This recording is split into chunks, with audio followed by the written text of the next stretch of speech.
నమస్తే welcome to Disha TV. ప్రస్తుతం మనతో పాటు తెలంగాణ పీసీసీ అధ్యక్షుడు మహేష్ కుమార్ గౌడ్ మనతో ఉన్నారు. తాజా పరిణామాలపై మాట్లాడే ప్రయత్నిద్దాం. ప్రధానంగా గచ్చిబౌలి భూముల విషయంలో ప్రభుత్వ తీరు ఎలా ఉండబోతుంది, తాజాగా సీఎం మంత్రులతో కూడా మాట్లాడిన నేపథ్యంలో రాజీ పడతారా మరి లేకపోతే ఎలా? మంత్రులందరితో సమాలోచన చేస్తూ ఉన్నారు. ఏ విషయాలు వారు నిర్ణయం తీసుకుంటారో వేచి చూద్దాం. కానీ ఒకటి మాత్రం క్లారిటీ ఇవ్వదలుచుకున్నాం. మీ ద్వారా కేటీఆర్ అయితే రాజకీయ రాద్ధాంతం చేస్తున్నారో ఇది ప్యూర్లీ రాజకీయ జిమ్మికు. ఈ భూమి ముమ్మాడికి ప్రభుత్వాందే. చంద్రబాబు నాయుడు గారు 2004 కన్నా ముందు ఐజీఎం భారత్ సంస్థ కేటాయిస్తే ఆనాడు ఈ భూమి మాది ప్రభుత్వాన్ని కేసు వేసి రద్దు చేసిన ఘనత రాజశేఖర రెడ్డి గారిది. అప్పుడు కోర్టుకు వెళ్ళింది.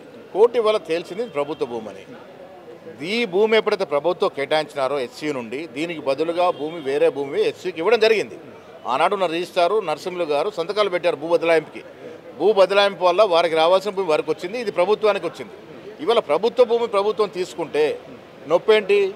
ఇలా నొప్పి పడుతున్న కేటీఆర్ గారు జవాబు చెప్పాల్సింది. ఏదైతే మనం భూమి బదలాం చేసాం హెచ్సీకి, దాంట్లో 100 ఎకరాల్లో హెచ్సీ భూములో 100 ఎకరాల్లో మహం రామచంద్రరావు గారు మహం వ్యయంగా కట్టినాడు. అది కేటీఆర్ ప్రోద్బలంతో కట్టినాడు. దానికి జవాబు చెప్పాలి ఫస్ట్. కిషన్ రెడ్డి గారు, సంజయ్ గారు ఇవాళ ఇంత మాట్లాడుతున్నారు కదా, మీరు మహం వ్యయంగాకి వెళ్ళి ఈ కట్టడం ఎక్కడుంది, హెచ్సీ భూములు ఉందా లేదా? మరి హెచ్సీ భూములు ఉన్నప్పుడు ఆ కట్టడానికి అనుమతి కేటీఆర్ ఇచ్చినప్పుడు మీరు ఎందుకు నోరు మెదపలేదు, ఎందుకు మాట్లాడలేదు? ఇవాళ ఎందుకు మాట్లాడుతూ ఉన్నారు? ఇలా జింకలు నెమ్మల గురించి మాట్లాడుతున్న మీరు ఆనాడు జింకలు నెమ్మలు మీకు కనబడలేదా? సో ఆనాడు మాట్లాడి మీరు ఇలా మాట్లాడుతున్నారంటే బీజేపీ బీఆర్ఎస్ లోపాయికారకంగా ఫెవికాల్ ఒప్పందం ఉంది కాబట్టి మాట్లాడుతున్నారు. ఈ నేపథ్యంలో ఎస్సీ రిజిస్ట్రార్ కూడా లేఖ విడుదల చేయడం కూడా ఏం చెప్తారు దాన్ని? దీన్ని కూడా ప్రభుత్వం ఆలోచిస్తుంది.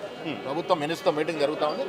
తర్వాత తదుపరి చర్యలు ఏంటో నిర్ణయం తీసుకుంటారు. అదంతా చేస్తుంది. మోడీ ఫోటో పెట్టాల్సిందే, మా పైసలతో మాత్రం ప్రభుత్వం అని చెప్పి. మా డబ్బులు అంటే మీ డబ్బులు ఎక్కడి? మేము ట్యాక్స్ కడితే 10 రూపాయలు కడితే మీకు 2 రూపాయలు నీకు ఇస్తున్నారు.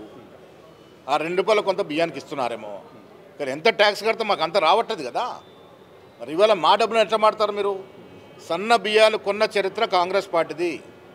దాదాపు 25 లక్షల మంది, దాదాపు 14 లక్షల మంది రైతుల నుంచి 25 లక్షల క్వింటాళ్ళ సన్న బియ్యాన్ని కొన్న ఘనత కాంగ్రెస్ పార్టీది.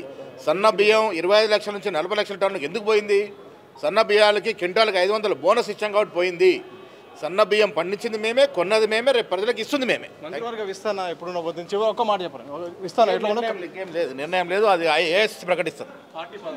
మొత్తంగా ఇది సన్న బియ్యం విషయంలో మాత్రం మా డబ్బులే, ఎలాంటి కేంద్ర పాత్ర లేదు, అనవసరంగా కేంద్రం రాద్ధాంతం చేస్తారు. అలాగే హెచ్యూ భూములు మాత్రం పూర్తి స్థాయిలో ప్రభుత్వానికి ప్రభుత్వ పరిధిలో ఉన్నది. దీన్ని రాజకీయాలు చేస్తారు కావాలని కానీ విద్యార్థులు రెచ్చిపోవద్దు. ఎలాగో ఇప్పటికే దానికి సంబంధించిన వేరే దగ్గర కూడా బదలాయింపు చేస్తాం, ఈ విషయంలో వివాదం చేయొద్దని కూడా పీసీసీ అధ్యక్షుడు అయితే మహేష్ కుమార్ గౌడ్ స్పష్టం చేసిన సందర్భం చూడొచ్చు. కెమెరా పర్సన్ సూర్యబాబుతో సత్య దిశ టీవీ, హైదరాబాద్.